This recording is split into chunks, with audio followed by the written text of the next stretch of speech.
بسم اللہ الرحمن الرحیم۔ ناظرین گرامی، ہارون رشید کی نوجوان بیٹے کا عجیب و غریب واقعہ۔ ہارون رشید کا ایک بیٹا تھا جس کی عمر تقریباً 16 سال کی تھی۔ وہ بہت کثرت سے زاہدوں اور بزرگوں کی مجلس میں رہا کرتا تھا۔ اکثر قبرستان چلا جاتا، وہاں جا کر کہتا کہ تم لوگ ہم سے پہلے دنیا میں موجود تھے، دنیا کے مالک تھے، لیکن اس دنیا نے تمہیں اجازت نہ دی حتیٰ کہ تم قبروں میں پہنچ گئی۔ کاش مجھے کسی طرح خبر ہوتی کہ تم پر کیا گزر رہی ہے، تم سے کیا کیا سوال و جواب ہوئی ہے۔ اور اکثر یہ شعر پڑھا کرتا، مجھے جنازے ہر دن ڈراتے ہیں، مرنے والوں پر رونے کی آوازیں مجھے غمگین رکھتی ہیں۔ ایک دن وہ اپنے باپ کی مجلس میں آیا، اس کے پاس وزراء سب جمع تھے اور لڑکی کی بدن پر ایک کپڑا معمولی اور سر پر ایک لنگی بندھی ہوئی تھی۔ اراکین سلطنت آپس میں کہنے لگی کہ اس پاگل لڑکی کی حرکتوں نے امیر المومنین کو دوسری بادشاہوں کی نگاہ میں ذلیل کر دیا۔ اگر امیر المومنین اس کو تنبیہ کر دے تو شاید یہ اپنی اسی حالت سے باز آ جائے۔ امیر المومنین یہ بات سن کر اس سے کہا، بیٹا تو نے مجھے لوگوں کی نگاہ میں ذلیل کر رکھا ہے۔ یہ بات سن کر باپ کو تو کوئی جواب نہیں دیا، لیکن ایک پرندہ وہاں بیٹھا تھا، اس کو کہا، اس ذات کے واسطے جس نے تجھے پیدا کیا، تو میرے ہاتھ پر آ کر بیٹھ جاؤ۔ پرندہ وہاں سے اڑ کر اس کے ہاتھ آ کر بیٹھ گیا۔ پھر کہا کہ اب اپنی جگہ چلا جا۔ وہ ہاتھ پر سے اڑ کر اپنی جگہ پر چلا گیا۔ اس کے بعد اس نے عرض کیا، ابا جان، اصل میں آپ دنیا سے جو محبت کر رہے ہیں اس نے مجھے رسوا کر رکھا ہے۔ اب میں نے یہ ارادہ کر لیا ہے کہ آپ سے جدائی اختیار کر لوں۔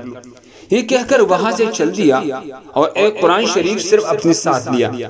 چلتی ہوئی ماں نے ایک بہت قیمتی انگوٹھی بھی اس کو دے دی۔ وہ یہاں سے چل کر بصرہ پہنچ گیا اور مزدوروں میں کام کرنے لگا۔ ہفتہ میں صرف ایک دن ہفتے کو مزدوری کرتا اور 8 دن تک اس مزدوری کے پیسے خرچ کرتا۔ 8ویں دن پھر ہفتہ کو مزدوری کر لیتا اور 1 درم اور 1 دانے یعنی درم کا چٹا حصہ مزدوری لیتا، اس سے کم یا زیادہ نہ لیتا۔ 1 دانے روزانہ خرچ کرتا۔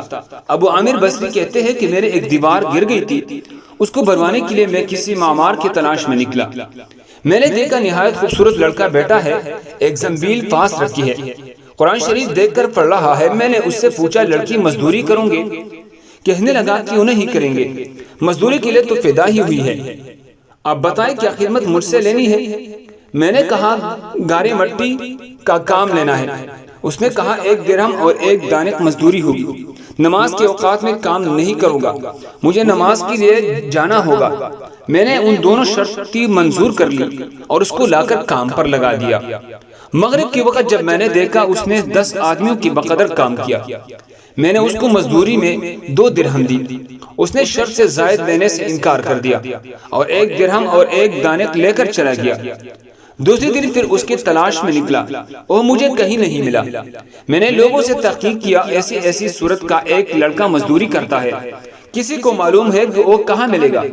لوگوں نے بتایا، وہ صرف ہفتہ کی دن مزدوری کرتا ہے، اس سے پہلے تمہیں کہیں نہیں ملے گا۔ مجھے اس کے کام کو دیکھ کر ایسے رغبت ہوئی کہ میں نے 8 دن تک تعمیر بندی کر دی۔ ہفتہ کی دن اس کی تلاش میں نکلا، اسی طرح بیٹا قرآن شریف پڑھتا ہوا ملا۔ میں نے سلام کی اور مزدوری کر کے پوچھا، اس سے وہی پہلی دونوں شرطیں بیان کی، میں نے منظور کر لی۔ وہ میرے ساتھ آ کر کام میں لگ گیا۔ مجھے اس پر حیرت ہو رہی تھی کہ پچھلے ہفتہ کی دن کو اس نے اکیلے 10 آدمیوں کا کام کس طرح کر لیا۔ اس نے میں نے اسی طرح چھپ کر مجھے نہ دیکھی، اس کی کام کرنے کا طریقہ دیکھا تو یہ منظر دیکھا کہ وہ ہاتھ میں گارا لے کر دیوار پر ڈالتا، پتھر اپنے آپ ہی ایک دوسرے سے جڑتے چلے جاتے۔ مجھے یقین ہو گیا کہ یہ کوئی اللہ کا ولی ہے۔ اللہ کے اولیاء کی غیب سے مدد ہوتی ہے۔ جب شام ہوئی تو میں نے اس کو 3 درہم دینا چاہی، لیکن اس نے انکار کر دیا۔ میں اتنی درہم کا کیا کروں گا؟ 1 درہم اور 1 دانق لے کر چلا گیا۔ میں نے 1 ہفتہ پھر انتظار کیا۔ تیسری ہفتہ کو میں پھر اس کی تلاش میں نکلا، مگر وہ مجھے نہ ملا۔ میں نے لوگوں سے تحقیق کیا، ایک شخص نے بتایا وہ 3 دن سے بیمار ہے، فلاں ویرانہ جنگل میں پڑا ہے۔ میں نے ایک شخص کو اجرت دے کر اس پر راضی کیا کہ وہ مجھے اس جنگل میں پہنچا دے۔ وہ مجھے ساتھ لے کر اس جنگل ویران میں پہنچا تو میں نے دیکھا وہ بے ہوش پڑا ہے، آدھی اینٹ کا ٹکڑا سر کے نیچے رکھا ہوا ہے۔ میں نے اس کو سلام کیا، اس نے جواب نہ دیا۔ میں نے دوسری مرتبہ سلام کیا تو اس نے اور مجھے پہچان لیا۔ میں نے جلدی سے اس کا سر اینٹ پر سے اٹھایا اور اپنی گود میں رکھ لیا۔ اس نے سر ہٹا لیا اور کہا، میرے دوست، دنیا کی نعمتوں سے دھوکے میں نہ پڑ، عمر ختم ہوتی جا رہی ہے، نعمتیں سب ختم ہو جائیں گی۔ جب تو کوئی جنازہ لے کر قبرستان میں جائے تو یہ سوچتا رہا کہ تیرا بھی ایک دن اسی طرح جنازہ اٹھایا جائے گا۔ اس کے بعد اس نے مجھ سے کہا، ابو عامر، جب میری روح نکل جائے تو مجھے نہلا کر میرے اسی کپڑے میں مجھے کفن دینا۔ میں نے کہا، میرے محبوب، اس میں کیا حرج ہے، میں تیری کفن کے لیے نئے کپڑے لے آؤں۔ اس نے جواب دیا کہ نئے کپڑے کے لیے زندہ لوگ زیادہ مستحق ہیں۔ یہ جواب ہے ابوبکر صدیق کا جواب ہے۔ انہوں نے بھی اپنی وصال کے وقت یہی فرمائش کی تھی کہ میرے انہیں چادروں میں کفن دے دینا۔ جب ان سے نئے کپڑے کی اجازت چاہیں گے تو انہوں نے یہی جواب دیا تھا۔ لڑکے نے کہا، کفن تو بوسیدہ ہو جائے گی، آدمی کے ساتھ تو صرف اسی کا عمل ہی رہتا ہے۔ یہ میرے لنگے اور لوٹا قبر کھودنے والے کو مزدوری میں دے دینا، یہ انگوٹھی اور قرآن شریف ہارون رشید تک پہنچا دینا، اس کا خیال رکھنا کہ خود انہیں کے ہاتھ میں دینا، یہ کہہ کر دینا کہ ایک پردیسی لڑکی کی یہ میرے پاس امانت ہے، اور وہ آپ سے یہ کہہ گیا ہے کہ ایسا نہ ہو کہ اسی غفلت اور دھوکے کی حالت میں آپ کی موت آ جائے۔ یہ کہہ کر اس کی روح نکل گئی۔ اس وقت مجھے معلوم ہوا یہ لڑکا شہزادہ تھا۔ اس کے انتقال کے بعد اس کی وصیت کے موافق میں نے اس کو دفن کر دیا۔ دونوں چیزیں گورکن کو دے دی اور قرآن پاک اور انگوٹھی لے کر بغداد پہنچا۔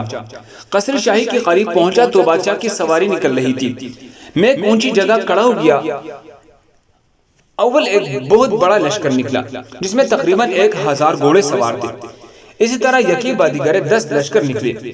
10ویں جتھے میں خود امیر المؤمنین بھی تھی۔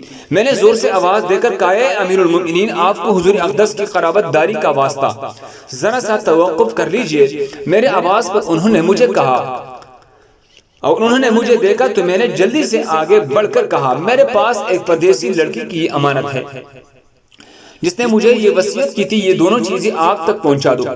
بادشاہ نے ان کو دیکھ کر تھوڑی دیر سر جھکایا، ان کی آنکھوں میں آنسو جاری ہو گئے۔ ایک دربان سے کہا، اس آدمی کو اپنے پاس رکھو، جب میں واپسی پر بلاؤں تو میرے پاس پہنچا دینا۔ جب ہارون رشید باہر سے مکان پر واپسی پر پہنچے تو محل کے پردے میں سے فرمایا، اس شخص کو بلا کر لاؤ، اگرچہ وہ میرا غم تازہ ہی کرے گا۔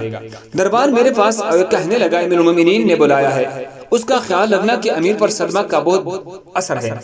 اگر تم 10 باتیں کرنا چاہتے ہو تو 5 ہی پر اکتفا کرنا۔ یہ کہہ کر وہ مجھے امیر کے پاس لے گیا۔ اس وقت امیر بالکل تنہا بیٹھے تھے۔ مجھ سے فرمایا، میرے قریب آ جاؤ۔ میں قریب جا کر بیٹھ گیا۔ کہنے لگی، تم میرے اس بیٹے کو جانتے ہو؟ میں نے کہا، جی ہاں جانتا ہوں۔ کہنے لگی، وہ کیا کام کرتا تھا؟ میں نے کہا، گارے مٹی کی مزدوری کرتی۔ کہنے لگی، تم نے بھی مزدوری پر کوئی کام اس سے کرایا تھا؟ میں نے کہا، کرایا۔ کہنے لگے، تم کو اس کا خیال نہ آیا کہ اس کی نبی اکرم صلی اللہ علیہ وسلم قرابت تھی؟ یہ حضور کے چچا حضرت عباس کے اولاد میں ہے۔ میں نے کہا، امیر المؤمنین، پہلے اللہ جل شانہ سے معذرت چاہتا ہوں، اس کے بعد آپ سے عذرخواہ ہوں۔ مجھے اس وقت اس کا علم ہی نہ تھا کہ یہ کون ہے۔ مجھے ان کے انتقال کے وقت ان کا حال معلوم ہوا۔ کہنے لگے، تم نے اپنے ہاتھ سے اس کو غسل دیا؟ میں نے کہا، جی ہاں۔ کہنے لگے، اپنا ہاتھ لاؤ۔ میرا ہاتھ لے کر اپنی سینے پر رکھ دیا۔ چند شعر پڑھے اور ان کا ترجمہ یہ ہے، اے او مسافر جس پر میرا دل پگھل رہا ہے، میری آنکھیں اس پر آنسو بہا رہی ہے۔ اے او شخص جس کا مکان یعنی قبر دور ہے لیکن اس کا غم میرے قریب ہے، بے شک موت ہر اچھی سے اچھی عیش کو مقدر کر دیتی ہے۔ او مسافر ایک چاند کا ٹکڑا تھا، یعنی اس کا چہرہ جو خالص چاندی کے ٹہنی پر تھا، یعنی اس کی بدن پر بس چاند کا ٹکڑا بھی قبر میں پہنچ گیا اور چاندی کی ٹہنی بھی قبر میں پہنچ گئی۔ اس کے بعد ہارون رشید نے بصرہ کی اس کی قبر پر جانے کا ارادہ کیا۔ ابو عامر ساتھ تھی۔ اس کی قبر پر پہنچ کر ہارون رشید چند شعر پڑھتے جن کا ترجمہ یہ ہے، اے او مسافر جو اپنے سفر سے کبھی بھی نہ لوٹے گا۔ موت نے کم عمری کے زمانے میں اس کو جلدی سے اچک لیا۔ اے میرے آنکھوں کی ٹھنڈک، تو میرے لیے انس اور دل کا چین تھا۔ لمبی راتوں میں بھی، مختصر راتوں میں بھی تو نے موت کا وہ پیالہ پیا ہے جس کو عنقریب تیرا بڑھاپے کی حالت میں پیے گا، بلکہ دنیا کا ہر آدمی اس کو پیے گا، چاہے وہ جنگل کا رہنے والا ہو یا شہر کا رہنے والا۔ پس سب تعریفیں اسی وحدہ لا شریک کے لیے ہے جس کی لکھی ہوئی تقدیر کی یہ کرشمے ہے۔ ابو عامر کہتے ہیں، اس کے بعد جو رات آئی تو میں اپنی وظائف پوری کر کے لیٹا ہی تھا، میں نے خواب میں ایک نور کا قبہ دیکھا جس کے اوپر نور ہی نور پھیل گئی۔ اس نور کی اوپر میں سے ایک لڑکے نے مجھے آواز دے کر کہا، اے ابو عامر، تمہیں حق تعالی شانہ جزائے خیر عطا فرمائے، تم نے میرے تجہیز و تکفین، میرے وصیت پوری کی ہے۔ میں نے اس سے پوچھا، میرے پیارے تیرا کیا حال گزرا؟ کہنے لگا، میں ایسے مولا کی طرف پہنچا ہوں جو بہت کریم ہے، مجھ سے ناراض بہت راضی ہے۔ مجھے اس مالک نے وہ چیزیں عطا کی جو کبھی نہ کسی آنکھ نے دیکھی، نہ کان نے سنی، نہ کسی کے دل پر اس کا خیال گزرا۔ حضرت عبداللہ بن مسعود فرماتے ہیں، تورات میں لکھا، اللہ تعالیٰ شانہ نے ان لوگوں کے لیے جن کی پہلو رات کے خواب گاہوں سے دور رہتی ہے، یعنی تہجد گزاروں کے لیے وہ چیزیں تیار کر رکھی ہے جن کو نہ کسی آنکھ نے دیکھا، نہ کان نے سنا، نہ کسی آدمی کے دل پر اس کا خیال گزرا۔ ان کو کوئی مقرب فرشتہ جانتا ہے، نہ کوئی نبی رسول جانتا ہے۔ یہ مضمون قرآن پاک میں بھی ہے، فَلَا تَعْلَمُ نَفْسٌ مَا أُخْفِيَ لَهُم مِّن قُرَّةِ أَعْيُنٍ۔ کسی شخص کو خبر نہیں جو آنکھوں کے ٹھنڈک کا سامان ایسے لوگوں کے لیے خزانہ غیب میں موجود ہے۔ اس کے بعد اس لڑکے نے کہا، اللہ تعالیٰ شانہ نے قسم کھا کر فرمایا ہے، جو بھی دنیا سے اس طرح نکل آئے جیسا میں نکل آیا، اس کے لیے یہی اعزاز و اکرام ہے جو میرے لیے ہوئی ہے۔ صاحب روز کہتے ہیں، یہ سارا قصہ مجھے اور طریقے سے بھی پہنچا ہے۔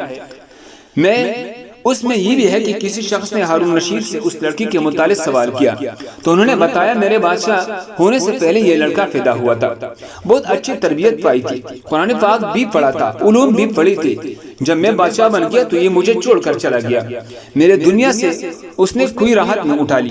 چلتے وقت میں نے ہی اس کی ماں سے کہا، اس کو یہ انگوٹھی دے دی۔ اس انگوٹھی کا یاقوت بہت زیادہ قیمتی تھا، مگر اس کو بھی کام میں نہ لایا، مرتے وقت واپس کر گیا۔ یہ لڑکا اپنی والدہ کا بڑا فرمانبردار تھا۔ اللہ ہم سب کو اس پر عمل کرنے کی توفیق عطا فرمائے۔ دوسرے مسلمانوں کے فائدے کے لیے آگے ضرور شیئر کریں۔ مزید خوبصورت واقعات کے لیے ہمارے چینل کو سبسکرائب کریں۔ جزاکم اللہ۔